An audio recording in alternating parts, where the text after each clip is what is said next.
So hello everyone, a very good evening to all and welcome to Physicam Academy।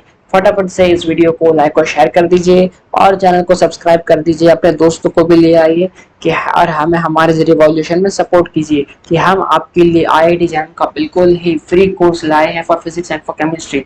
पूरा course हम 3 months में cover कराने वाले हैं और ऑलरेडी जुलाई मंथ तो चला गया है और बचे हैं अगस्त और सितंबर। इन 2 मंथ में बचे सारे टॉपिक्स हम कंप्लीट कर देंगे। ऑलरेडी हम काफ़ी अच्छी स्पीड पे चले जा रहे हैं, ठीक है। काफ़ी टॉपिक्स आपके कंप्लीट हो चुके हैं। उनकी जो प्लेलिस्ट जो है वो ओनली ऑन फिजिकम एकेडमी जो हमारा यूट्यूब चैनल है, ठीक है, इसी चैनल पे आपको मिल जाएंगी। इसके अलावा हमारे इस वीडियो के डिस्क्रिप्शन में जो है व्हाट्सएप और टेलीग्राम का आपको लिंक मिलेगा। वहां से अगर आप अभी तक नहीं जुड़े हैं तो हमारे ग्रुप में भी जुड़ जाए, आपको डीपीपी नोट्स वगैरह सब वहीं पे मिलेगा। और व्हाट्सएप ग्रुप में भी आप जुड़ जाए, अगर आपको कुछ भी डाउट वगैरह या फिर कोई भी इंटरेक्शन करना है हमसे, ठीक है, तो आप डायरेक्टली हमसे वहां पे जुड़ सकते हैं। या फिर आप इस वीडियो के कमेंट में भी आप जो कुछ भी आपको क्वेश्चन है वहां पे आप उसका क्वेश्चन आप पूछ सकते हैं, ठीक है। तो इतनी इन्फॉर्मेशन आपको देनी थी जो मैंने दे दी। और हम जो पढ़ रहे हैं केमिकल बॉन्डिंग, ठीक है।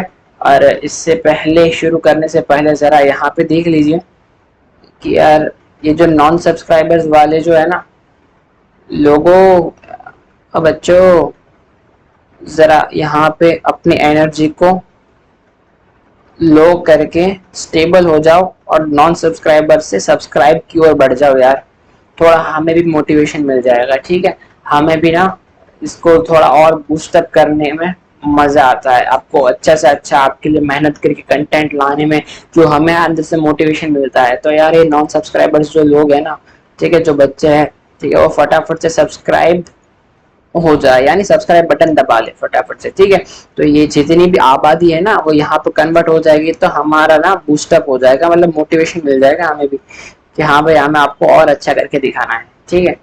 चले केमिकल बॉन्डिंग का यार क्या हुआ, लेक्चर नंबर, आज तो लेक्चर नंबर 3 है यार, एडिट करना रहेगा। चलो ठीक, कोई ना, लेक्चर नंबर 3 है, ठीक है। तो आज होने वाला है लेक्चर नंबर 3 केमिकल बॉन्डिंग का। चलिए तो फटाफट से आपने पानी की बोतल जो कुछ भी है, पेन नोट वगैरह सब लेके बैठ जाइएगा, कहीं भी जाइएगा मत। हमारा केमिकल बॉन्डिंग का लेक्चर नंबर 3 शुरू होने वाला है। बहुत ही अमेजिंग और बहुत ही जबरदस्त लेक्चर होने वाला है ये। तो आप बिल्कुल भी जो है इससे जरा भी कहीं और सब कुछ भूल जाए, अपने आसपास क्या है, बस एक पेन नोट और ये जो मोबाइल लैपटॉप इसमें भी आप देख रहे हैं वीडियो लेक्चर, ठीक है, बस इसी पे कंसंट्रेट करें, इसी पे फोकस करें, कहीं भी जाइएगा मत। प्रीवियस लेक्चर का सब कुछ रिवाइज करने के बाद हम आगे के लेक्चर में आज बढ़ेंगे। बहुत ही जबरदस्त लेक्चर होने वाला है, इस कंसेप्ट को बिल्कुल भी मिस मत करिएगा, ठीक है। बने रहिए मेरे साथ।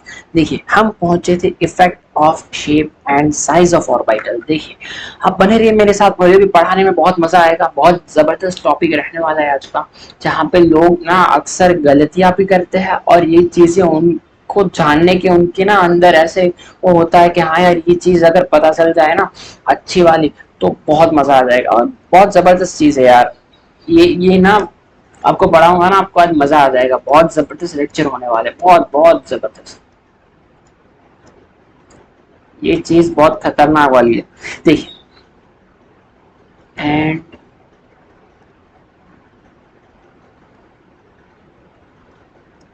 आज सब कुछ चलेगा, पेनिट्रेशन चलेगा, शील्डिंग चलेगा। आपको फिर एक क्वेश्चन भी पूछूंगा, इसमें ना गलतियां करते हैं लोग। देखो प्रीवियस लेक्चर में हमने सब कुछ ये देखा था कि किस तरह से जो है सिडविक बाबा जो थे उन्होंने अपना एक अप्रोच दिया। उन्होंने बोला कि क्यों ना हम आप अब तक जो है सारे इलेक्ट्रॉन्स को मिला रहे हो, यहाँ से वहां कर रहे हो, अलग अलग सिंगल इलेक्ट्रॉन थियरी ये वो वगैरह दे रहे हो। आपको ये तो पता ही है कि भाई जो इलेक्ट्रॉन्स होते हैं वो ऑर्बिटल्स में होते हैं, क्यों ना हम ऑर्बिटल्स को लेके चले, क्योंकि अब तक जितना भी थियरी है उसमें कुछ ना कुछ लैग कर जा रहा है, ठीक है। तो उसके बाद सिडविक बाबा ने जो है उन्होंने अपना अप्रोच दिया और वहां से जो है बीबीटी शुरू हुई। लेकिन हमने जैसे कि देखा कि इसको ना ऑर्बिटल से अब वो रिलेट कर रहे हैं, ठीक है। तो ऑर्बिटल से जो पूरा बॉन्डिंग पढ़ने से पहले हमें ऑर्बिटल क्या चीज है, किस तरह से ये सब कुछ पढ़ना हमारे लिए बहुत जरूरी हो गया कि ऑर्बिटल कितने टाइप के हैं, कौन कौन से हैं, कैसे उनको मतलब उनका शेप जो है, ये सब हमने वेव थियरी से सारा देखा, किस तरह से वेव फंक्शन था, वो जो दिखाता है इलेक्ट्रॉन कैसे मोशन करता है उसके ऑर्बिटल में, और जो है उस ऑर्बिटल में उस इलेक्ट्रॉन की फाइंड करने की प्रोबेबिलिटी, उसका जो फंक्शन है उसका स्क्वायर कर देंगे तो उसका वेव जो होगा वो सारा पॉजिटिव हो जाएगा। उससे एक ग्राफ ड्रॉ करेंगे और जो मतलब एक प्रोबेबिलिटी को हम प्रोबेबिलिटी डिस्ट्रीब्यूशन कर्व ड्रॉ करेंगे, और वो कर्व ही जो है वो पूरा एक तरह से जो कहते हैं उसके एक उसका शेप बना देता है, यानी कि शेप उसका वही है जहां पे इलेक्ट्रॉन फाइंड करने की प्रोबेबिलिटी हो, ठीक है, और उसी को एक आउटलाइन दे देते हैं और उसको बोलते हैं कि शेप ऑफ ऑर्बिटल, यानी यहाँ पे इलेक्ट्रॉन फाइंड करने की प्रोबेबिलिटी सबसे ज्यादा है, ठीक है। अब जितना बड़ा उसका ऑर्बिटल होगा उतने ही इलेक्ट्रॉन जो है उसके अंदर फैला हुआ होगा, ठीक है। फिर हमने सिमेट्री के बारे में देखा था कि सिमेट्री किस तरह से होती है, क्या जेरेड अनजेरेड क्या होता है, ग्रीक वर्ड है, इसका मतलब क्या है, सिमेट्री है, ठीक है। ये सारी बातें हमने सीखी थी, देखा था हमने। और प्रीवियस लेक्चर बहुत लंबा नहीं हुआ था क्योंकि हमें इस लेक्चर को जो है बहुत बढ़िया से पढ़ना था। आगे का टॉपिक जो इफेक्ट अब जो ऑर्बिटल है, ठीक है, उसके जो शेप, और अरे यार मैंने 2 बार शेप ही लिख दिया है। अच्छा एक बात और, बहुत जल्दी ना हम आपके लिए लाइव ला रहे हैं, हम आपके साथ पढ़ाने जो है। मैं क्यों कॉपी नोट जैसा कर रहा हूँ यार, इरेज कर देता हूँ फटाफट से। आप हमसे लाइव इंटरेक्ट कर पाओगे, बहुत जल्द हम आपके लिए लाइव सेशन ला रहे हैं,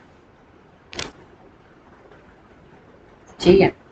चलिए, फिर तक तो आप बता पाओगे कि सर आपने शेप 2 बार लिख दिया है, ठीक है। तो अभी तो नहीं बता पाओगे, प्रीमियर चलता है तो, लेकिन जो है आप कुछ ही टाइम में जो है हम लाइव पे मूव कर जाएंगे और आपको यूट्यूब पे हमारा वीडियोस जो है वो लाइव मिलेंगे। कुछ कुछ एजुकेटर्स लाइव आ पाएंगे तो वो मतलब जो है आपको कुछ कुछ एजुकेटर्स जो कर पाएंगे अगर, तो लाइव आ जाएंगे, ठीक है, अगर उनको एक्सेस होता है तो वो लाइव आ जाएंगे। तो मैं तो लाइव आ ही रहा हूँ, दैट्स फाइनल, मैं तो आऊँगा लाइव। आप लोगों से बहुत अच्छे से इंटरेक्ट करना है जो है, तो जो जो अवेलेबल होंगे उस तरह से तो वो लाइव आ जाएंगे। बाकी कुछ कुछ आपको प्रीमियर में मिलते रहेंगे, तो बस आपको ये है कि आपको दिल लगा के पढ़ते रहना है, ठीक है।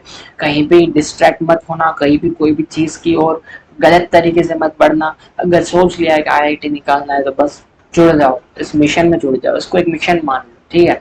कि कमजोर लोग जो होते हैं ना, जिनके पास हिम्मत कम होती है, उनको छोटा छोटा सा टारगेट भी ना बहुत बड़ा लगता है। जब आप जैम के बाद नेट की ओर जाओगे ना, तब आपको लगेगा यार ये जैम क्या था यार, जैम तो कुछ भी नहीं था, हम इसको भी नहीं निकाल पाए, फिर आपका कॉन्फिडेंस शायद लो हो जाए। ऐसा मत करो यार, हिम्मत रखना बस, क्योंकि आसान चीज है, ये आसान है। आपने देखा होगा, ठीक है, कई सारे मोटिवेशनल वीडियोस में कि यार आसान है बोल के रखो, साथ में मान भी लो, ठीक है।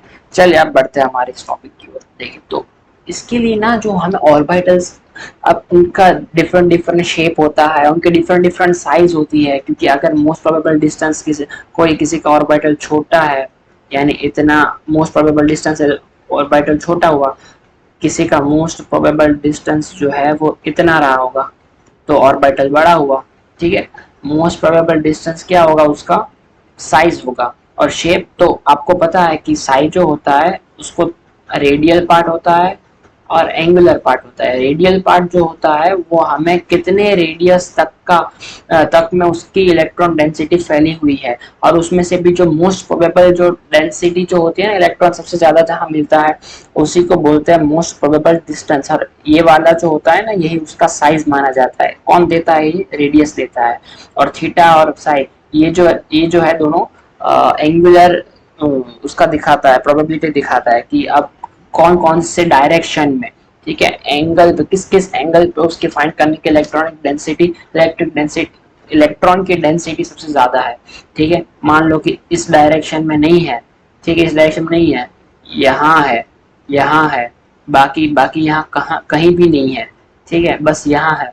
तो ये कौन बताता है, ये दिखाते हैं। तो अब उनका शेप जो है कुछ ऐसा हो जाएगा, ठीक है। बोलते सभी जगह पे है तो ऐसा हो जाएगा, बोले बस इतने में है तो ठीक है, ये कौन बताता है, ठीक है। एट द एंड साई ही ये दोनों चीजों को बताता है, ठीक है। तो अब जो है, अब ये हमने ये सारी चीजें तो देख ली अब कि शेप है, साइज है, ये सब डिफरेंट डिफरेंट होता है, ठीक है। ऑर्बिटल्स का, क्योंकि फिर शेल चेंज होते हैं। तो मान लो कोई ऑर्बिटल, हमें पता है कि ऑर्बिटल जो होते हैं वो कोई थर्ड शेल में, कोई फोर्थ शेल में, डिफरेंट डिफरेंट शेल में होते हैं। तो शेल जैसे बढ़ता है, शेल चेंज होता है, तो उसका साइज भी बढ़ जाता है। ठीक है, तो अब ये साइज, ये शेप हमने देख लिया ऑर्बिटल का। अब इसका इफेक्ट क्या पड़ता है, अब उसके इफेक्ट की ओर बढ़ते हैं हम लोग। टाइम पे भी जरा देखते जाएंगे ताकि आप जो है बोर ना हो जाए। आप तो आज तो जो लेक्चर ही जबरदस्त होने वाला है, बोर होने का तो कोई चांस ही नहीं है। लेक्चर आप बस अटेंड करो, लिखते जाओ, बड़ा बहुत बढ़िया से ना आपको एक कंसेप्ट समझाएंगे, आपको समझ में आ जाए बहुत बढ़िया से। ठीक है, ऐसी कोशिश रहेगी, बस आप बने रहे मेरे साथ। ठीक है, चलिए। कनेक्टिविटी बनाए रखें, और कनेक्टिविटी बनाने के लिए ही मैं जल्द से जल्द, ये फाइनल है कि मैं तो लाइव आ ही रहा हूँ। ठीक है, कब से ये मैं आपको बहुत जल्द बता दूंगा। ठीक है, काफी और एजुकेटर्स पे आ जाएंगे, बहुत जल्द आ जाएंगे। ठीक है, फिर आपका क्रैश कोर्स भी होगा, सब कुछ होगा, आप टेंशन मत लो। ठीक है, चलिए अब देखिए। पहले ना, अब आपको मैंने कुछ कुछ बातें ना आपको अंदर से वो फील हो रहे होगा, यार ऐसा क्यों, ऐसा क्यों, जो मैं आपको एटॉमिक स्ट्रक्चर में आपके लिए छोड़ के वहां से निकला था। एक राज बनाए रखे थे हम कि भाई सिंगल इलेक्ट्रॉन स्पीसीज और मल्टी इलेक्ट्रॉन स्पीसीज, ये दोनों चीजें क्यों अलग अलग है। ठीक है, अब ये जो एक राज था, आज वो राज खुलने वाला है। ठीक है, उनके बीच में ऐसा क्या बात थी, जो बात थी वो यही है। जो बात मैंने बोला था, मैंने तभी बोला था कि मैं बॉन्डिंग में पढ़ाऊंगा। अब बॉन्डिंग आ गया है, और उसका तीसरा लेक्चर आ गया है, और इसी लेक्चर में ना वो आज राज खुलने वाला है कि एक्चुअल में वो क्या बात है। ठीक है, हमने देखा था कि जो सिंगल इलेक्ट्रॉन जो स्पीसीज होती है, ठीक है, उसमें मान लो अगर फर्स्ट शेल है, तो उस फर्स्ट शेल में कौन से होते हैं, तो 1s, बस एक ही ऑर्बिटल होता है, तो उसका लेवल ये। फिर सेकेंड शेल है, तो सेकेंड शेल में कौन से होते हैं, s और p दो होते हैं, तो ये s, ठीक है, और ये p के तीन। ठीक है, सभी एक ही एनर्जी लेवल पे। फिर थर्ड शेल में कौन से होते हैं, s भी होता है, p भी होता है, d भी होता है। ठीक है, तो s, फिर ये p, और फिर ये डी, तो सभी के सभी सेम एनर्जी लेवल। यानी एक शेल में सारे के सारे ऑर्बिटल्स जो सब कुछ है सेम एनर्जी लेवल है, यानी डीजेनरेसी बनी हुई है। लेकिन जब हम मल्टी इलेक्ट्रॉन में मूव करते हैं, तो यहाँ पे ये 1s, फिर आया 2s, फिर आया 2p, यानी ये हो गया सेकेंड का, ये हो गया 2p का कितना होता है। अच्छा, मैं सिर्फ सब शेल लिखता हूँ। ठीक है, फिर उसके अंदर ऑर्बिटल तो पता ही है, क्योंकि ऑर्बिटल की तो डिजेनरेसी बनी रहनी है। ठीक है, 2p है तो उसके अंदर तीन ऑर्बिटल्स सेम एनर्जी लेवल पे है। ठीक है, क्योंकि तीन खाली डिफरेंट डिफरेंट डायरेक्शन में है। ठीक है, उनकी डिफरेंट डिफरेंट डायरेक्शन है, बाकी शेप तो उनका सेम ही है। ठीक है, तो वो शेप की वजह से होता है जो कुछ भी होता है ना, मतलब उन तीनों का, तीनों डिफरेंट डायरेक्शन में, लेकिन उनका शेप मैं समझाता हूँ अभी आपको पूरा। ठीक है, फिर जो है अगर थर्ड में जाएंगे तो एस, थर्ड में जाएंगे तो थर्ड एस, फिर थर्ड पी, फिर थर्ड डी। तो ये इसमें कैसा था, सारे के सारे सब शेल ऑर्बिटल्स एक ही डीजेनरेट थे, सारे एक ही एनर्जी लेवल पे थे। अब देखो यहाँ पे एनर्जी लेवल बढ़ गए। ऐसी तो क्या बात हो गई, ऐसी तो क्या जुदाइयां पड़ गई कि सब अलग अलग हो गए। ठीक है, आज यही बात हम shape and size of orbital से, इनका इफेक्ट की वजह से ये दोनों चीज अलग अलग हो गई है, इनको पढ़ेंगे आज। ठीक है, चलिए। अब होता क्या है, पहले ना हम सिंगल इलेक्ट्रॉन स्पीसीज के बारे में बात करते हैं। ठीक, सिंगल इलेक्ट्रॉन स्पीसीज। अब देखिए, असल में सिंगल इलेक्ट्रॉन स्पीसीज में क्या होता है कि देखिए, सबसे पहले ये न्यूक्लियस है। ठीक है, इसके इर्द गिर्द ये वाला उसका जो है वो यहाँ इलेक्ट्रॉन घूमने वाला है, इसका डिस्टेंस है r डिस्टेंस है।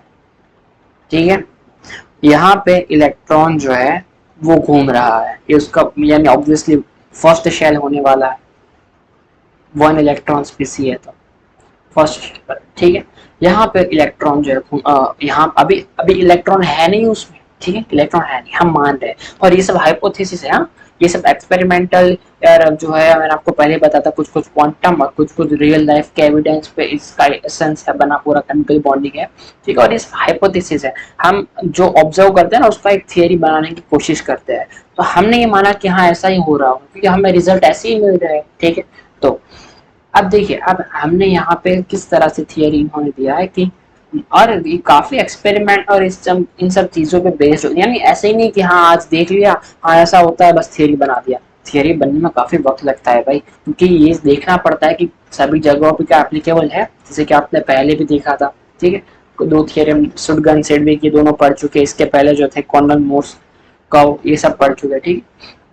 चलिए, तो यहाँ पे जो है उसका शेल है, ठीक है, तो इसको मान लिया, यानी इलेक्ट्रॉन को इसमें आना है, अभी आया नहीं है। अब जैसे ही, ठीक है, जैसे ही इलेक्ट्रॉन इसके अंदर आएगा, घुसेगा, ठीक है, तो ये इलेक्ट्रॉन ना इसके बीच में जो है इलेक्ट्रोस्टैटिक इंटरैक्शन की वजह से जो है ये नजदीक आ जाएंगे। एक डिस्टेंस जो है, अट्रैक्शन की वजह से डिस्टेंस जो है वो कम हो जाएगा, ठीक है। यानी वो एग्जैक्टली कहना क्या चाह रहे हैं कि जैसे ही कोई भी शेल में या ऑर्बिटल में इलेक्ट्रॉन एंटर होगा, ठीक है, तो उस इलेक्ट्रॉन का एंटर होने की वजह से, उस इलेक्ट्रॉन के एंटर होने की वजह से जैसे अट्रैक्शन लगेगा तो उसका डिस्टेंस और थोड़ा कम हो जाएगा। समझ में आ गया होगा आपको, ठीक है। आई होप आपको ये बात समझ में आ गई होगी, बस वो ये कहना चाह रहे थे, ठीक है। अब इसी के ऊपर से देखिए जरा, अगर सिंगल इलेक्ट्रॉन स्पीसी जो रहा है, ठीक है, अगर single electron स्पीसी, just a second ना, जस्ट एक एक मिनट में, जस्ट एक मिनट आया।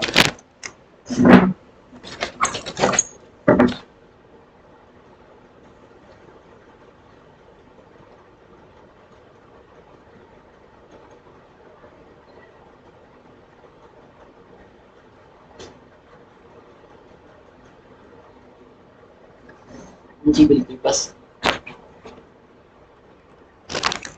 जी बिल्कुल, बस बने रहे मेरे साथ, बने रहे, कहीं भी जाइएगा मत, कहीं भी मत जाएगा, बहुत जबरदस्त टॉपिक पढ़ने वाले हैं, ठीक है, कहीं भी मत जाएगा, ठीक है। चलिए देखिए, तो यही बात है कि इसी वजह से अब इनका जो डिस्टेंस जो है ये थोड़ा कम हो जाता है, ठीक है। अब अगर हम यहाँ पे सिंगल इलेक्ट्रॉन स्पीसी की बात कर रहे हैं, तो सेम चीज पी में होने वाली है। देखिए जरा यहाँ पे मैंने आपको ये भी सिखाया, यहाँ पे पी में देखिए,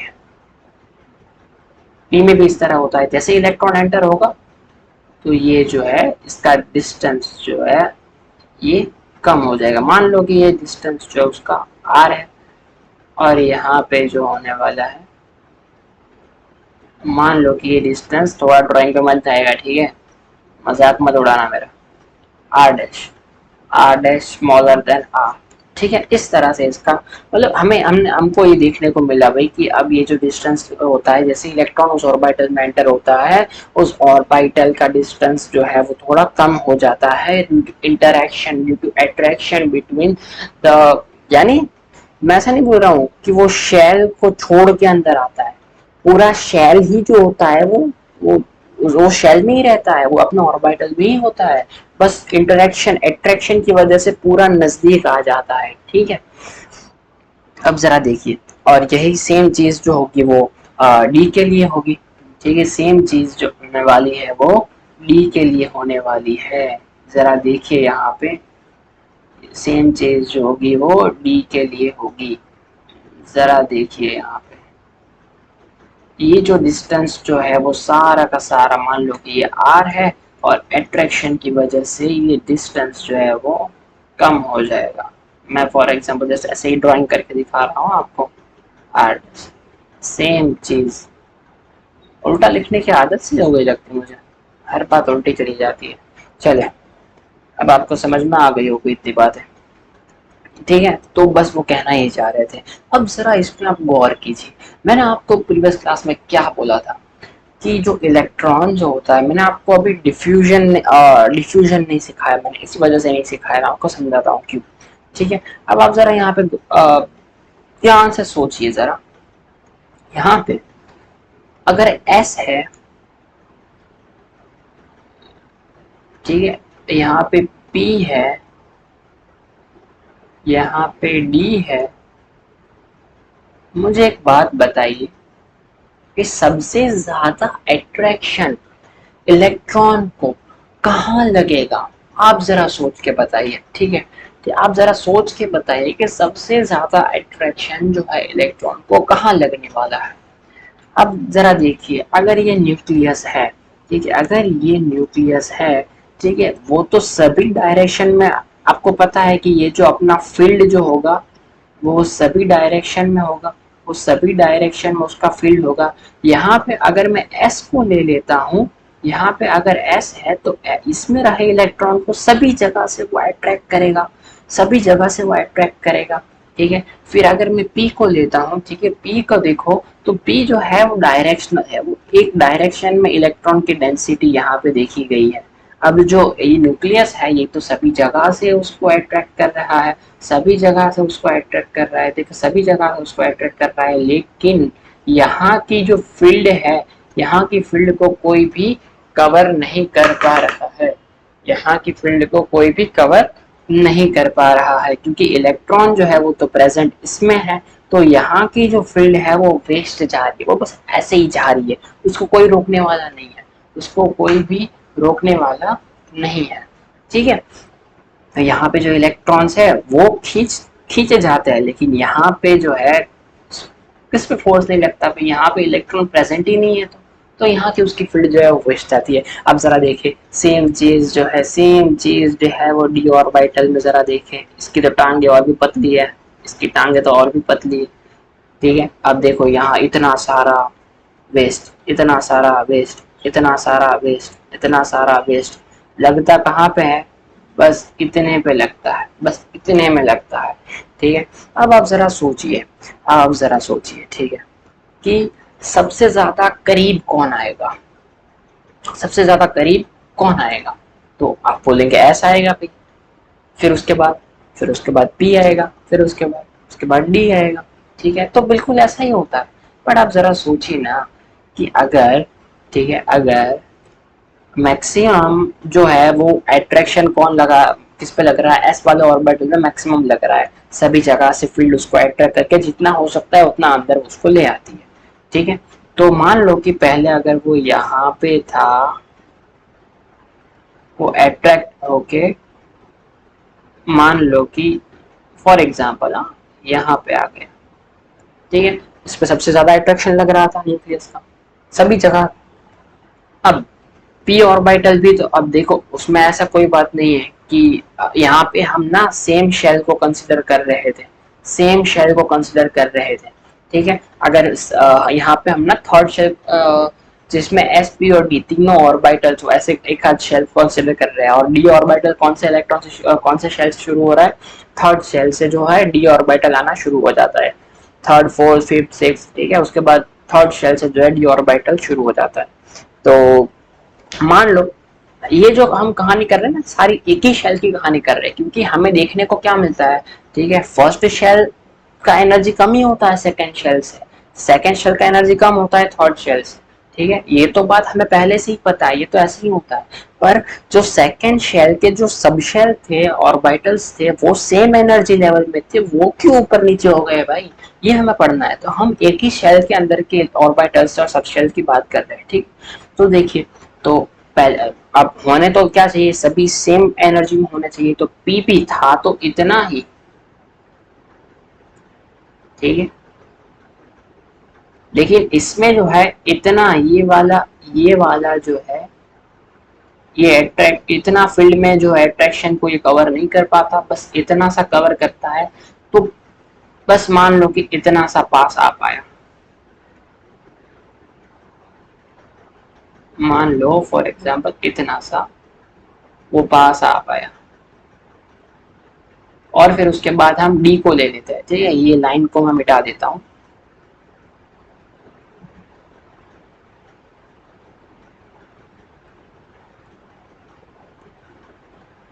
ठीक है।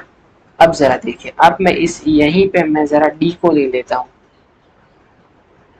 डी भी था तो इतना ही, टांगे पतली है इसकी।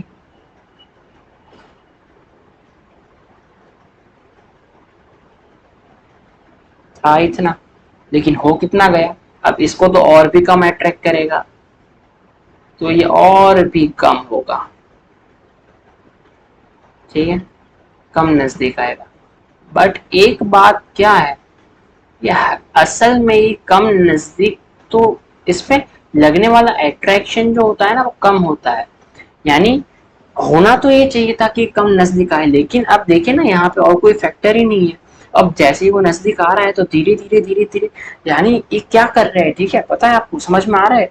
देखिए, अगर ये उनका बड़ा सा ये वाला शेल है, तो अब लगने वाला अट्रैक्शन तो बस अब यही है। ठीक है, लगने वाला अट्रैक्शन तो यही है। ठीक है, तो अब ये क्या करेगा, ये क्या करेगा कि जो एस होगा वो यहाँ तक आ गया। पी जो है वो आना तो यहीं तक चाहिए था। ठीक है, ये जो पी है ये भी इतना बड़ा था, आना तो यहाँ तक चाहिए था, पर वो असल में पी भी यहाँ तक आ जाता है। क्यों? क्योंकि भाई इस पे जो न्यूक्लियस का अट्रैक्शन जो लग रहा है ना, वो बस सब पे एक जो, देखिए, एस जो होगा ना वो जल्दी आ जाएगा, पी को आने में थोड़ा देर लगेगी क्योंकि अट्रैक्शन उस पर कम लग रहा है। तो और कोई फैक्टर है ही नहीं कि उनको दूर करे। यहाँ पे आप जरा समझने की कोशिश कीजिएगा, बहुत जबरदस्त टॉपिक है। ठीक है, और कोई फैक्टर है ही नहीं कि, ठीक है, और कोई फैक्टर ही नहीं है वो कि वो पी को एस से दूर रखे थोड़ा। ठीक है, तो और कोई फैक्टर नहीं है, तो एट द एंड न्यूक्लियस तो अट्रैक्ट कर ही रहा है, हालांकि कम अट्रैक्शन लग रहा है, थोड़ी देर लगेगी, लेकिन धीरे धीरे धीरे धीरे आ जाएगा वो भी। ठीक है, जैसे इलेक्ट्रॉन उसमें घुसेगा धीरे धीरे धीरे धीरे वो भी आ जाएगा। ठीक है, करीब आ जाएगा, नजदीक आ जाएगा पी ऑर्बिटल भी, यानी और डी ऑर्बिटल और कम अट्रैक्शन, लेकिन और कोई फैक्टर है ही नहीं जो उसको दूर रखे, तो वो थोड़ा नजदीक आ जाएगा, फिर धीरे धीरे धीरे धीरे अट्रैक्ट होता होता होता होता फिर वापस वो भी वहीं पे आ जाएगा। यानी पहले, बिफोर इलेक्ट्रॉन एंटर्स, पहले क्या सीन था, पहले वाला क्या सीन था, पहले क्या सीन था जरा देखिए, पहले जो सीन था वो देखिए। पहले ये सीन था कि ये था एस, ये था पी, ये था डी।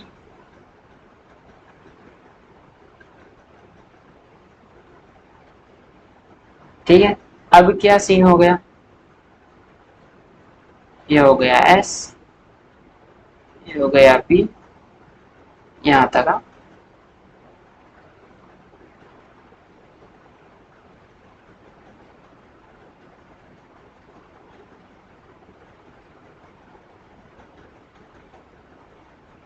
ये हो गया एस, ये हो गया पी, और ये क्या हो गया डी। यानी तीनों तीनों तीनों ऑर्बिटल्स जो है वो उन पे कोई और अदर जो है उनको फोर्स रोकने वाला था नहीं, तो कम लगा, लेकिन धीरे धीरे धीरे धीरे आ गए, यानी डी चंडस उनमें मेंटेन नहीं। ठीक है, क्योंकि एक ही इलेक्ट्रॉन है, दो एक, ठीक है, एक दोनों प्यार करने वाले हैं, कोई बस में कबाब में हड्डी जो है नहीं जो उनको रोकेगा। तो यहाँ पे जैसे थे वैसे यहाँ पे आ गए, एनर्जी लेवल और भी उनका कम हो गया। ठीक है, लेकिन अब बारी आती है मल्टी इलेक्ट्रॉन स्पीसीज की। मल्टी इलेक्ट्रॉन स्पीसीज में अब क्या होता है जरा यहाँ पे देखिएगा। मल्टी इलेक्ट्रॉन स्पीसीज में असल में इस तरह से होता है, मान लो ये पहला, ये दूसरा, यहाँ पे अगर एक इलेक्ट्रॉन है और एक इलेक्ट्रॉन यहाँ पे है। ठीक है, ये जो दो इलेक्ट्रॉन्स है, अब देखिए इसका डिस्टेंस इतना और इसका, यार क्या हो रहा है पता समझ में नहीं आ रहा, फिर से ड्रॉ करता हूँ यहाँ पे। देखिए,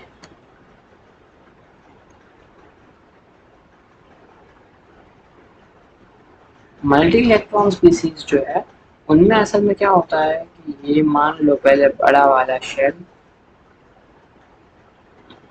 ये उससे छोटा वाला शेल बीच में, ये एक, ये दो। ठीक है, ये डिस्टेंस कम है, यहाँ पे जो आर डैश जो है बड़ा है देन आर। यानी अब आप जरा सोचिएगा कि यहाँ पे जो लगने वाला इस पे डिस्टेंस है, यहाँ पे जो है लेस अट्रैक्शन होगा, यहाँ सॉरी यहाँ पे मोर अट्रैक्शन होगा, यहाँ पे थोड़ा लेस अट्रैक्शन होगा because r dash is greater than r. अब डिस्टेंस की वजह से उनमें लगने वाला अट्रैक्शन जो है वो अलग अलग हो गया है। ठीक है, अब आप कहेंगे फिर भी यार वो भी ऐसे ही आ जाए करीब में, अट्रैक्शन तो लग ही रहा है भाई। ठीक है, कम लग रहा है, ठीक है कम लग रहा है, पर आप जरा देखें यहाँ पे inter electron repulsion, inter electron repulsion ये यहाँ पे लग रहा है। अब दो इलेक्ट्रॉन्स जो है उनके बीच में अब रिपल्शन भी होगा।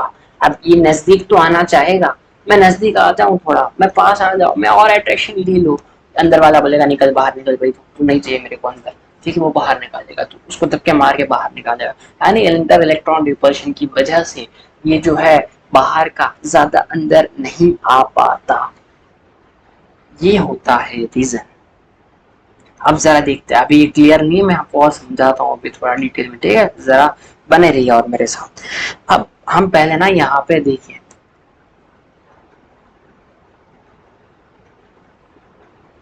ये हो गया।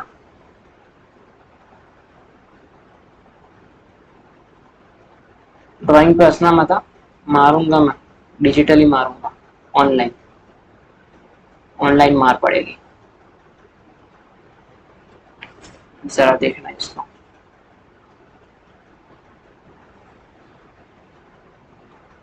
यहाँ पे आई होप आपको दिखेगा, दिक्कत तो नहीं होगी।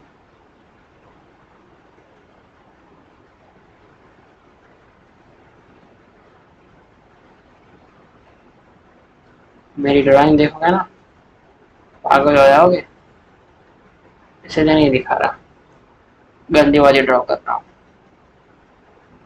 अभी आईआईटी फोड़ना है ना, बीच में पागल हो जाओगे तो क्या करेंगे, आईआईटी छोड़ के पागल खाना जाना पड़ेगा, इसलिए असली वाली ड्राइंग नहीं दिखा था। ठीक है, हंस लो यार थोड़ा। चले, अब एग्जैक्टली यहाँ पे क्या होता है फिर, कि देखिए जरा, यहाँ पे जो है, यहाँ पे जो चीज उनको रोकती है वो बस यही होती है कि यहाँ पे इनके बीच में जो है ना रिपल्शन लगने लगता है, इलेक्ट्रॉन इलेक्ट्रॉन रिपल्शन। अब आप जरा सोचिए, अब आप जरा देखिए, ठीक है क्या बात है, क्या चीज होती है। आपको पता है कि एस जो होता है ना वो सबसे ज्यादा करीब अंदर में यहाँ पे आ सकता है। यहाँ एस जो होता है क्योंकि वो सबसे ज्यादा अट्रैक्शन लगाता है, पी जो है वो थोड़ा कम अट्रैक्शन लगाता है, और डी जो है वो और भी कम अट्रैक्शन लगाता है, क्योंकि उनके बाकी के फोर्सेस जो है, बाकी के फील्ड फोर्स जो है वो एस एंड टी बस जा रहे हैं। ठीक है, यानी आपको ये बात समझ में आ गई होगी कि इस वजह से एग्जैक्टली होता क्या है कि यहाँ के जो इलेक्ट्रॉन जो है एस में जो रहे हैं, ठीक है, अब तो इलेक्ट्रॉन का रिपल्शन हो रहा है, अब सबके सब दूर रहेंगे, फिर दूर होने के बावजूद भी पास तो आ नहीं पाएंगे। ठीक है, उतने सेम एनर्जी लेवल पे नहीं आ पाएंगे क्योंकि इंटर इलेक्ट्रॉन रिपल्शन होता है। तो अब जो जितना आ पाएगा उतना आएगा। अब एस जो है वो जितना उस पर ज्यादा अट्रैक्शन लगता है, हमने देखा था कि सब जगह से कवर्ड है, स्फेरिकल है, सब जगह से अट्रैक्शन लगेगा, घुस जाएगा अंदर एकदम, फटाफट से अंदर आ जाएगा, जितना सबसे पास कौन आएगा एस आएगा। फिर उसके बाद पी जो है उससे थोड़ा दूर रहेगा, उसके बाद डी है जो है उससे भी दूर रहेगा। अब जो है एस पी और डी तीनों का अलग अलग एनर्जी लेवल बन जाएगा, यानी वो बिल्कुल पास नहीं आ पाएगा। बस ये रीजन होता है। और इसके बाद असल में ना इनके दो रीजन होते हैं। ये होता है पेनिट्रेशन इफेक्ट। यहाँ से आपको क्या पता चलता है कि एस पे सबसे ज्यादा फोर्स लगता है, इसलिए एस जो है ना यही होता है पेनिट्रेशन इफेक्ट, और ये होता है इनका पेनिट्रेशन पावर ऑर्बिटल्स का। ठीक है, पेनिट्रेशन पावर जिन्हें हम पी भी बोलते हैं। ठीक है, यही होता है पेनिट्रेशन इफेक्ट कि जिस पे फोर्स ज्यादा लग रहा है वो ज्यादा अंदर पेनिट्रेट करेगा। ठीक है, उसके जगह से अंदर पेनिट्रेट कौन ज्यादा करेगा, एस करेगा, और पी उससे थोड़ा कम, क्योंकि कम फोर्स लग रहा है, डी उससे भी कम फोर्स लग रहा है। ठीक है, क्योंकि एक लेवल पे तो आ नहीं पाएंगे। सिंगल इलेक्ट्रॉन स्पीसी में इंटर इलेक्ट्रॉनिक रिपल्शन नहीं हो रहे थे, इसलिए सारे के सारे दूर है, फिर भी अट्रैक्ट कर कर कर करके ना नजदीक आ जाते थे।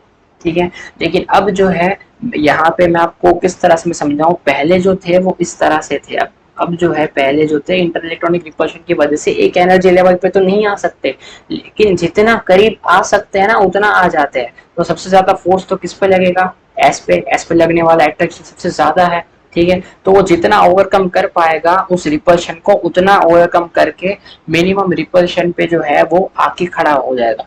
अब पी पे तो फोर्स पहले से ही कम लग रही थी, तो अब वो थोड़ा उससे कम करीब आ पाएगा। डी पे तो और भी कम लग रही थी अट्रैक्शन, वो उससे भी कम करीब आ पाएगा। ठीक है, फिर और नजदीक आएंगे तो फिर इलेक्ट्रॉन इलेक्ट्रॉन रिपल्शन की वजह से फिर वो नजदीक और नहीं आ पाएंगे, यानी अब जितना उन पे फोर्स लग रहा था, ठीक है, उतना वो जो है करीब आ पाएंगे। तो ये होता है कितना पेनिट्रेट कर पाएंगे। तो एस सबसे ज्यादा पेनिट्रेट कर पाता है, फिर पी, फिर डी। यानी अब उनका हाल किस तरह, पहले किस तरह से था कि पहले जो थे वो एस ई और डी कुछ इस तरह से थे, अब जो है वो इस तरह से हो गए, एस पी डी।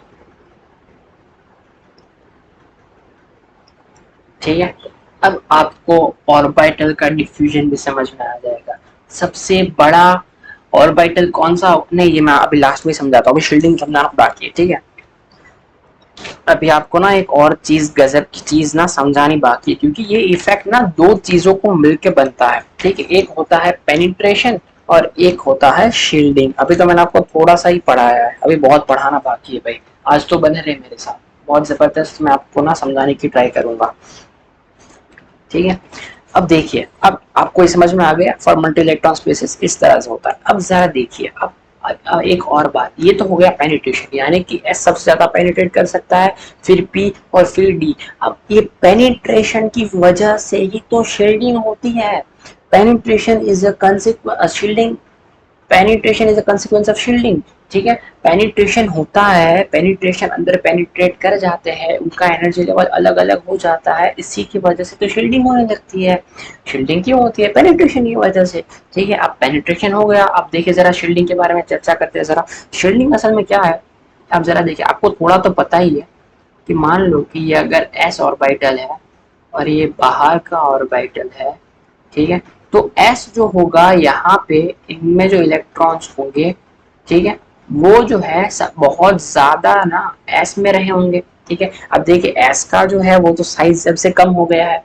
ठीक है, तो वो ज्यादा कवर कर लेंगे न्यूक्लियस को। ठीक है, हम न्यूक्लियस को ज्यादा कवर करेंगे तो वो शील्डिंग ज्यादा करने लगेंगे, पीछे के ऑर्बिटल्स को कम अट्रैक्शन फील कराएंगे। यहाँ पे जो इलेक्ट्रॉन रहा होगा बेचारा बोलेगा यार तो हट जा यार, मेरे को भी थोड़ा अट्रैक्शन ले लेने दे। बोलेगा नहीं, मैं तो सब जगह से अट्रैक्शन लूंगा, बोले मैं आ गया। ठीक है, वो लेने ही नहीं देगा। ठीक, यानी सबसे ज्यादा जो है वो एस शील्ड करेगा। अब पी जो है, पी उससे थोड़ा सा बड़ा है। ठीक है, उससे थोड़ा सा बड़ा है। ठीक है, अब यहाँ पे जरा देखिए, पी में असल में क्या होता है कि यहाँ पे जो इलेक्ट्रॉन्स रहे हैं और यहाँ पे मान आप उसके बाद का शेल ये वाला मान लेते हैं। ठीक है, अब जरा देखिए, यहाँ पे जो है इलेक्ट्रॉन्स जो होंगे, यहाँ पे फील्ड वेस्ट जा रहा है ना, तो यहाँ से इलेक्ट्रॉन्स का जो ये जो है वो अंदर की ओर खिंच जाएगा, ये अंदर की ओर खिंच जाएगा। ठीक है, अरे यार मैंने ये वाला गलत कर दिया थोड़ा। ठीक, यहाँ पे उसको अट्रैक्शन बोलेगा ज्यादा लगेगा, क्योंकि पी क्या करता है, मैं तो यहाँ पे मेरा मेरा घूमने का जो है डिस्टेंस इतना है और मैं इतने एरिया में मिलूंगा, तेरे को आना है तो आ जा। ठीक है, तो अंदर बाहर का इलेक्ट्रॉन बोलेगा यार मुझे को थोड़ा दे दे, अट्रैक्शन बोलेगा नहीं मैं शील्ड करूंगा। ठीक है, तो बोलेगा मैं कोई बात नहीं, मैं यहाँ से ले लूंगा, यहाँ पे तो तेरा वेस्ट ही जा रहा है, तू वेस्ट मत जाने दे, मैं आ गया हूँ। अब मैं यहाँ से जो फील्ड लाइंस जो एक्स्ट्रा जो तू यूज नहीं कर रहा है ना, उसको यूज करके मैं आ रहा था, उसको यूज करके अट्रैक्शन लग जाता है।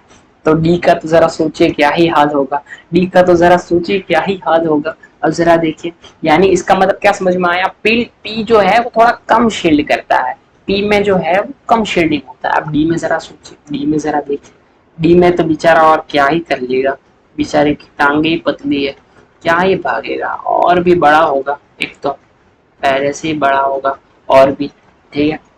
और जरा देखिए अब यहाँ पे ले जा, ले जा, बड़ा वाला जो शेल है, ले जा, सारा अट्रैक्शन ले जा, मेरे को कुछ नहीं करना, बस इसी वजह से आप जैसे ही देखोगे कि जैसे ही, और यहाँ पे भी जो है ना, आप एक और चीज को देखिए, जरा नोट कीजिएगा।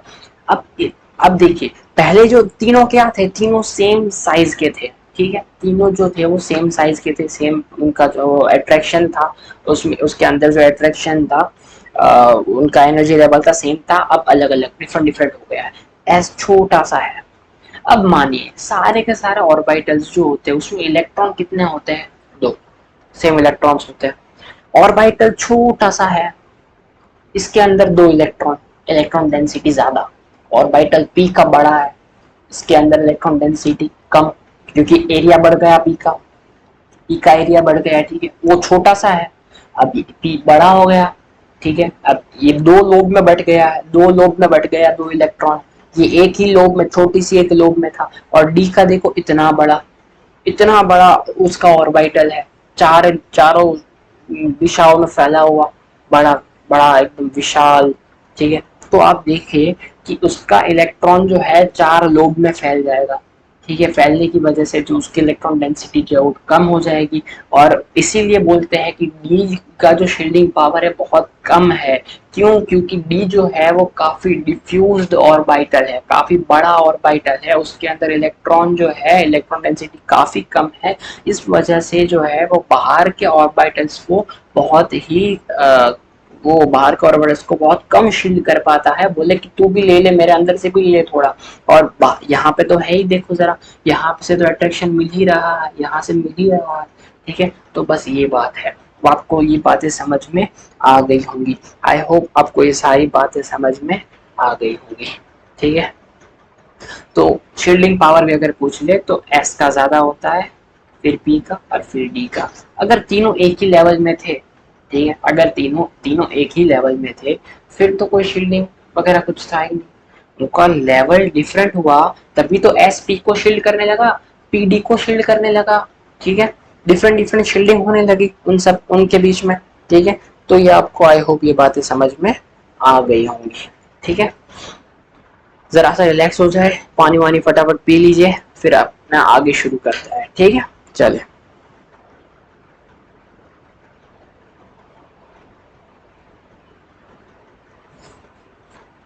आई होप आपको ये बातें सारी समझ में आ रही होंगी, ये बातें सारी आपके दिमाग में सही से आ रही होंगी, सही से आपको ये सारा समझ में आ रहा होगा, ठीक है। समझ में तो आ रहा है कि मैं बस बकवास किए जा रहा हूँ, और आपके सिर के ऊपर से जा रहा है, बाउंसर तो नहीं हो रहा। आप बने रहे मेरे साथ, बस ऐसे ही आज वेबीटी तक पहुंचा ही दूंगा मैं, आज वेबीटी तक पहुंच ही जाएंगे, पहुंचना ही है कुछ भी हो जाए, ठीक है। बहुत ज्यादा तो है नहीं, वेबीटी तक लगता नहीं यार पहुंचेंगे आज, फिर आप काफी बोर हो जाओगे, ज्यादा लेक्चर ले लूंगा तो। ऑलरेडी हाफ एन आवर से ज्यादा हो चुका है, देखते हैं ना जरा,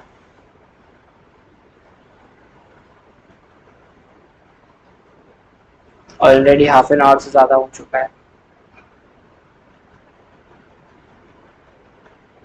कितना रखे फिर बताना, आप तो क्या ही बताओगे, आपको थोड़ी ना पता चलने वाला है कितना रखना है, आप बता ही नहीं पाएंगे मुझे। चले शुरू करते हैं अपना आगे। आई होप आप थोड़ा फ्रेश हो चुके होंगे, अब जरा देखते हैं इसको, आगे देखते हैं अब इसका रिजल्ट क्या बनेगा। इसका रिजल्ट बनेगा, आ गया, इसका रिजल्ट ये बनेगा, ये जो यहाँ पे था वो यहाँ आ गया, जो यहाँ पे था बाहर का ऐसे हो गया, और जो डी में था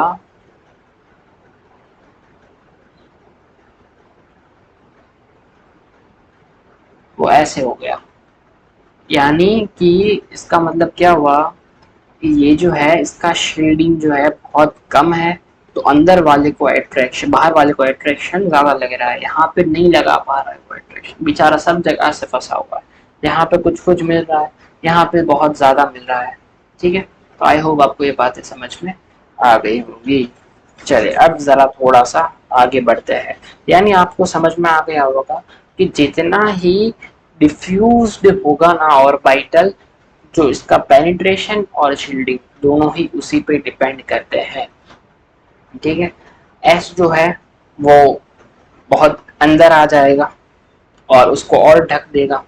पी जो है अंदर ज्यादा आ नहीं पाएगा, उसको ज्यादा ढक नहीं पाएगा और बाहर थोड़ा सा शील्ड कम करने लगेगा। डी जो है वो और कम अंदर आएगा और बाहर को जो है बिल्कुल ज्यादा अट्रैक्शन देता ही रहेगा, तू ले जा भाई, सब कुछ ले जा, इस तरह से। ठीक है, आई होप आपको समझ में आ गई होगी ये बातें। मैंने इनका रिजल्ट भी दिखा दिया आपको कि मल्टी इलेक्ट्रॉन स्पीसीज के अंदर ऑर्बिटल्स कैसे लगेंगे। तो ये सब किसकी वजह से होता है? Penetration and shifting. ठीक है, आई होप आपको ये पूरी कहानी क्लियर हो चुकी होगी। ठीक है, आपको सारी बातें जो है ये समझ में आ गई होगी। अब इसको रिलेट करके मैं थोड़ा आगे आपको ले चलता हूँ। ये सारी कहानियां आपको क्लियर हो चुकी होंगी अब तक की। इस वजह से ऑर्बिटल्स के अंदर जो है डीजेनरेसी आ जाती है। ठीक है, एक ही शेल के अंदर जो ऑर्बिटल्स होते हैं उनके अंदर डीजेनरेसी आ जाती है। और ऑर्डर ऑफ पेनिट्रेशन पावर में यहाँ पे आपको बता देता हूँ, इसको जरा लिख लीजिए जरूर से। ठीक, जरूरी है इसको लिखना, भूलिएगा मत, इसको जरा लिख लीजिए थोड़ा।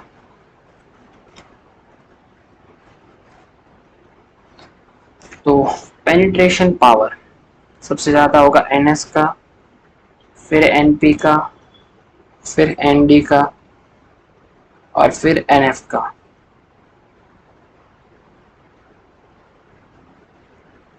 और जो है order of shielding power similarly NS, then NP, then ND, then NF. ठीक है, समझ में आ गया? आई होप आपको समझ में आ गया हो, आ गई होगी ये बातें। लेकिन इसमें जो है ऑर्डर में आपको और लिखाता हूँ, बिल्कुल ऐसे ही होता है, बट इसको जरा थोड़ा देख लीजिए। 1s, then 2s, then 3s, उसके बाद जो है वो 2p आ जाता है, then 3p आ जाता है, उसके बाद जो है 4p, then 5d, sorry 3d, then 4d, then 5d, इस तरह से। और इसका ज़रा देख लीजिए, उसका भी इसी तरह से यार, फिर भी लिखा देता हूँ। 1s, 2s, 3s, 2p, 3p, 4p, 3d, 4d, 5d। ठीक है, यानी मतलब इसको इस तरह से मत, अरे यार एक गलती हो गई ना मेरे से, एक गलती हो गई, क्या कर रहा हूँ।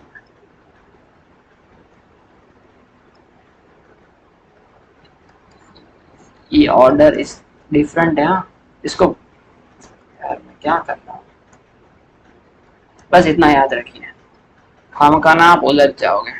मैं आपको उलझा भी रहा हूँ, पता नहीं क्या, मैं बदल भी सोचू इसमें क्यों ऐसा लिखा है। ऑर्डर ऑफ पेनिट्रेशन पावर जो है always N S, then N P and then N D.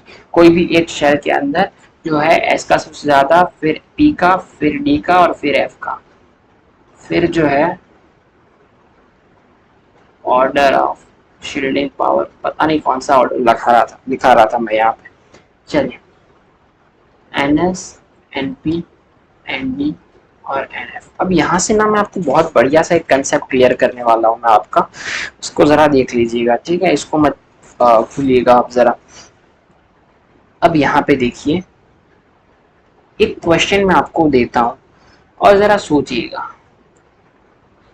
अब जो है डीजेनरेसी तो हो गई, ठीक है, ऑर्बिटल्स के अंदर डीजेनरेट ऑर्बिटल्स, जो अब डीजेनरेसी मतलब अब नहीं रही, ठीक है, अब जो है सारे different different energy levels orbitals होने लगे, ठीक है। तो अब जो है इलेक्ट कौन कम एनर्जी का कौन ज्यादा एनर्जी का कैसे पता चलेगा? वन इलेक्ट्रॉन स्पेसिंग में तो सारे सेम एनर्जी लेवल के हैं, तो इनके लिए हमें पता है कि हम N+L रूल का इस्तेमाल करते हैं। इसीलिए मैंने बोला था अफवाह ने अपना रूल दिया प्रिंसिपल के हिसाब से, N+L रूल से उनका एनर्जी पता लगेगा और उस हिसाब से उनका ऑर्डर रहेगा और उस हिसाब से उनमें इलेक्ट्रॉन की फिलिंग होगी। और हर बार चर्चा में जो टॉपिक रहता है उसके ऊपर भी थोड़ा डिस्कस कर लेते हैं। अगर आपको नहीं पता तो इस क्वेश्चन का भी मैं आंसर अभी दे देता हूँ। बताइए कि फिलिंग के वक्त जो है 4s पहले भरा जाता है और रिमूव करने के वक्त भी 4s से ही पहले। वाई सो, ऐसा क्यों? अगर हम नॉर्मली कार्बन का देखें 1s2 2s2 2p2, तो आप देखिए सबसे पहले s भरा गया, ठीक है, और अगर निकालने की बारी आई तो ऐसा तो नहीं बोला ना कि सबसे पहले s को निकालो, या फिर s p से पहले भरा गया तो निकालते वक्त ऐसा तो नहीं बोला ना कि नहीं पहले s से निकालो, भरा गया पहले s, ठीक है, वो ज्यादा एनर्जी पे है, वो ज्यादा मतलब सर उसका एनर्जी कम है, वो ज्यादा स्टेबल है, ज्यादा अंदर है। पी बाहर है, उसका एनर्जी कम रहा होगा, उसकी स्टेबिलिटी कम रही होगी, ठीक है, तो इसमें से पहले निकालते हैं। तो वाई वाई वाई क्यों ऐसा होता है कि फीलिंग जो है वो 4s की पहले होती है देन 3d, और रिमूव करते हैं तब भी 4s का पहले करते हैं देन 3d? ऐसा क्यों होता है? फॉर एग्जाम्पल Zn का हम ले लें, तो जब हम Zn+2 में जाते हैं तो दोनों इलेक्ट्रॉन जो है, यहाँ पे 4s2 3d10 था, यहाँ पे 4s0 3d10 हो जाता है। तो ऐसा क्यों होता है? इसका रीजन क्या है? अब आप बोलोगे फालतू सा बकवास वाली चीज बोलोगे भाई N+L रूल, तो भाई N+L रूल किस तरह से है यार? वो तो उन्होंने बोला ही है कि वो N+L रूल से आपको एक ट्रिक बताया है उन्होंने कि N+L रूल से आप इजीली उनका एनर्जी लेवल डिटरमाइन करके उनमें इलेक्ट्रॉन का फिलिंग कर सकते हो, ठीक है, वो तो बात अलग हो गई यार। इसका रीजन क्या है? क्या ऐसा है N+L रूल? ये एक उन्होंने आपको हेल्प की है कि इस तरह से आप उसका हर चीज आप एक्सपेरिमेंटली थोड़ी देखने जाओगे। आप देखिए जरा यहाँ पे, आप 1s पहले भरते हैं, फिर 2s, फिर 2p, फिर 3s, फिर 3p, सब कुछ ऑर्डर में चल रहा है। अब 3d आना चाहिए तो 4s पहले आ गया, फिर 3d आया, फिर वापस से जो ऑर्डर था वही मेंटेन रहा 4p, ठीक है, फिर उसके बाद जो है क्या बोलते हैं 5s, ठीक है, सही रहा। फिर आना चाहिए क्या? 4d आना चाहिए ना, 4d आएगा, यानी 5s के बाद मतलब 5p आना चाहिए ना, लेकिन आ क्या जाता है 4d।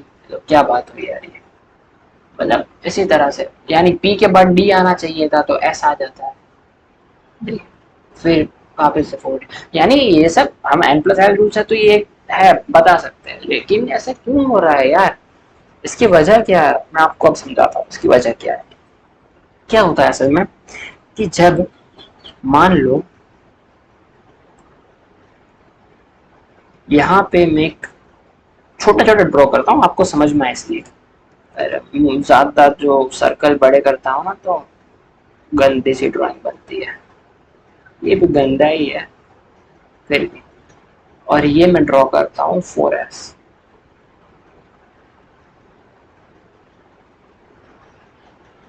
ऐसे ही यहाँ पे मैं p ड्रॉ करता हूँ।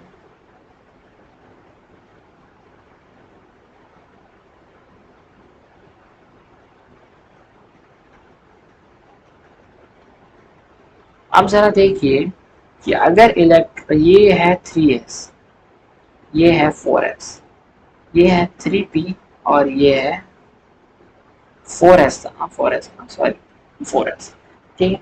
आप जरा इसको जरा देखिए कि अगर s है तो बिल्कुल ही शील्ड कर देगा, तो 4s जो है वो बस उसका जो है पेनिट्रेशन पावर है, तो उसके हिसाब से वो नजदीक तो आ जाएगा, लेकिन उसको अट्रैक्शन मिल ही नहीं पाएगी उतने। वो बोलेगा भाई तो दूर है, शील्डिंग आ गया, 3s उतना शील्ड कर देगा।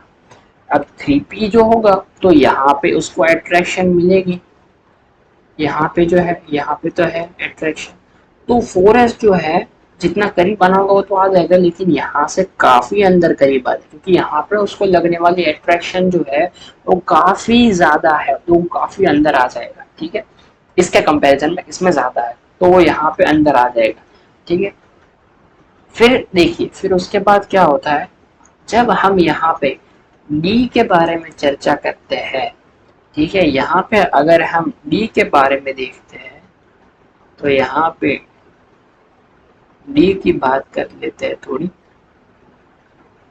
और यहाँ पे जो है वो पूरा इम्यून स्ट्रक्चर बड़ा ड्रॉ किया है। ठीक है, 4s है, ये क्या है, ये है 3D और ये है 4s। अब यहाँ पे तो इतना सारा इसको मिल रहा है अट्रैक्शन यहाँ पे, ठीक है, और ये भी डेंसिटी कम है सारे की, फटाफट से घुस जाओ अंदर और उसको तबाह कर दो, बस एकदम उसके अंदर एकदम घुस के ना एकदम पूरा अट्रैक्शन ले लो। डी तो वैसे भी डिफ्यूज है, डी तो वैसे भी उसमें तो कुछ है ही नहीं, डिफ्यूज है पूरा, इलेक्ट्रॉन कितना फैला हुआ है, इलेक्ट्रॉन डेंसिटी बहुत कम है। ठीक है, तो इसको ना यहाँ से पूरा खींचता है, यहाँ से भी खींचता है, यहाँ से बहुत सारा खींचता है, यहाँ से भी बहुत ज़्यादा खींचता है, यहाँ से भी कम खींच तो लेता ही है, यहाँ से भी कम हो ही जाता है। ये सब मिला के इसका स्ट्रक्चर कैसा हो जाएगा पता है आपको, कुछ ऐसा हो जाएगा, इतना नजदीक आ जाएगा, पूरा उसको कवर कर लेगा 4s। 4s तो इसको पूरा कवर कर लेगा इस तरह से। अब यहाँ पे मोस्ट, अब देखिए इलेक्ट्रॉन आ रहा है, देखो 1s2 2s2 2p6 3s2 3p6, यहाँ तक भर चुके हैं। अब अगला इलेक्ट्रॉन भरने की बारी आ चुकी है। अब जब अगला इलेक्ट्रॉन भरने को आता है, अब उसके पास दो चॉइसेस है, ठीक है, एक तो है 3D, एक है 4s। 4s आपको s का पता है, s में हर जगह जो है वो सभी जगह मोस्ट प्रोबेबल डिस्टेंस ही होता है। ठीक है, तो यानी उसका यहाँ पे जो मोस्ट प्रोबेबल डिस्टेंस था वो खिसक के अंदर तक आ चुका है, यहाँ तक अंदर तक आ चुका है। ठीक है, और इसका डी का जो है वो मोस्ट प्रोबेबल डिस्टेंस जो है वो ये इतना दूर है। अब इलेक्ट्रॉन सोचेगा, कि मोस्ट प्रोबेबल डिस्टेंस जो है वो यहाँ ये यानी इतना इतना नजदीक है, तो ये इसमें अट्रैक्शन बहुत ज्यादा लगेगी, यानी इसमें अट्रैक्शन बहुत ज्यादा लगेगी। ठीक है, तो इलेक्ट्रॉन जैसे ही इसके अंदर घुसता है, अट्रैक्ट हो जाता है, इसके अंदर आ जाता है, इसके अंदर 4s के अंदर, क्योंकि 4s जो होता है जब भी इलेक्ट्रॉन उसके अंदर एंटर होगा तो 4s जो है वो 3D की से भी ज्यादा अट्रैक्शन लगाएगा।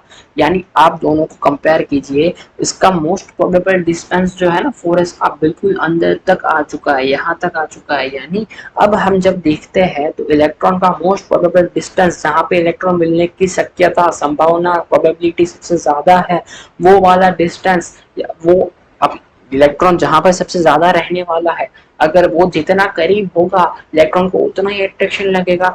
यानी 4s का जो, अगर इसमें इलेक्ट्रॉन आया ना 4s में, तो इलेक्ट्रॉन देखो इतना ऑर्बिटल इतना सुकड़ के अंदर चला जाएगा, इतना अंदर चला जाएगा कि उसका 3D से भी उसमें अट्रैक्शन ज्यादा लगने लगेगा। भले ही वो बाहर का है, लेकिन उसका जो है 3D ऑर्बिटल काफी डिफ्यूज है, और जो न्यूक्लियस है उसका जो फील्ड है वो काफी 3D नहीं ले रहा, जो एस एब्जॉर्ब करके काफी अंदर तक आ जाएगा, और जहां पे इलेक्ट्रॉन की रहने की शक्यता, संभावना, प्रोबेबिलिटी सबसे ज्यादा है, ठीक है, वो भी काफी अंदर आ जाएगा। इस वजह से एस की एनर्जी जो है डी के कंपैरिजन में कम हो जाती है। आई होप आपको ये बात समझ में आ गई होगी। तो यहाँ पे जो है 4s की एनर्जी जो है 3D से भी कम हो जाती है। इसको किससे, n+l रूल से उन्होंने पूरा एक ऑर्डर दे दिया है, आप चाहे कुछ भी करें n+l रूल लगाते जाए और एकदम जो है इसका सही ऑर्डर एनर्जी का निकालते जाए। ठीक है, यानी s का जो होगा, अब इलेक्ट्रॉन s में आ गया, दो इलेक्ट्रॉन एस में आ गया, ठीक है। उसके बाद जैसे ही अब निकालते क्यों एस से पहले, जैसे ही इलेक्ट्रॉन अब डी में आना शुरू होगा तो इसका जो अट्रैक्शन इसके बीच में और डी के बीच में रिपल्शन लगना शुरू हो जाएगा। तो इनके बीच में जो है वो का फिर से इनके बीच में जो है वो फिर से अब इनके बीच में जो है वो फिर से दूरियां बढ़ जाएंगी, दूरियां बढ़ जाएंगी। तो अब जो है एनर्जी में भरने के बाद कौन बढ़ गया, 4s जो है आफ्टर फिलिंग फिलिंग करने के बाद जो है एनर्जी में 4s बढ़ गया देन 3d। सो निकालते भी पहले 4s से है। आई होप आपको इतनी बातें समझ में आ गई होंगी, यहाँ तक की सारी बातें आपको क्लियर हो चुकी होंगी। अब आगे का टॉपिक हम आगे के लेक्चर में करेंगे, बस इतनी सी बात थी। अब जो है नेक्स्ट लेक्चर में हमारा कॉन्ट्रैक्शन जो है वो कॉन्ट्रैक्शन पूरा का पूरा कंप्लीट हो जाएगा, ठीक है। कॉन्ट्रैक्शन को हम एकदम ही कंप्लीट कर देंगे, ठीक है। तो मिलते हैं हमारे अगले लेक्चर में। जरा मैं टाइम देख लूँ कितना हुआ है, यानी ऑलरेडी 1 आवर तो हो गया है। फिर मैं और कॉन्ट्रैक्शन आपको अगर समझाऊंगा ना तो और भी लेट हो जाएगा, फिर मतलब आप फिर बोर हो जाओगे। 1 आवर का lecture is enough for today. So good night and take care, see you in the next class. So next class में ना हम बहुत ज़बरदस्त एक कॉन्ट्रैक्शन के बारे में पढ़ने वाले हैं। यानी अब हमने यहाँ पे एक चीज़ देख ली कि इलेक्ट्रॉन्स जो है वो इन ऑर्बिटल्स में किस तरह से इनकी फीलिंग होती है। जो ऑर्बिटल्स से हमें डील करना था, ऑर्बिटल्स को अब हमने पूरा जितना भी राज रहा था एटॉमिक स्ट्रक्चर पीरियोडिक प्रॉपर्टीज में वो सारा यहाँ पे ओपन हो चुका है, ठीक है। और जो है ऑर्बिटल्स हमारा क्लियर हो चुके हैं। अब इनके कॉन्ट्रैक्शन के बारे में हम थोड़ा पढ़ लेंगे और इसके बाद जो वेबिटी ने जो बात रखी थी कि यानी कि जो ऑर्बिटल्स के बारे में बात थी, ठीक है, उसको लेके हम आगे बढ़ेंगे, ठीक है। आई होप आपको इतनी बातें समझ में आ गई होगी। मिलेंगे अपने अगले लेक्चर में। वेरी गुड नाइट और sweet dreams, take care, see you in the next lecture.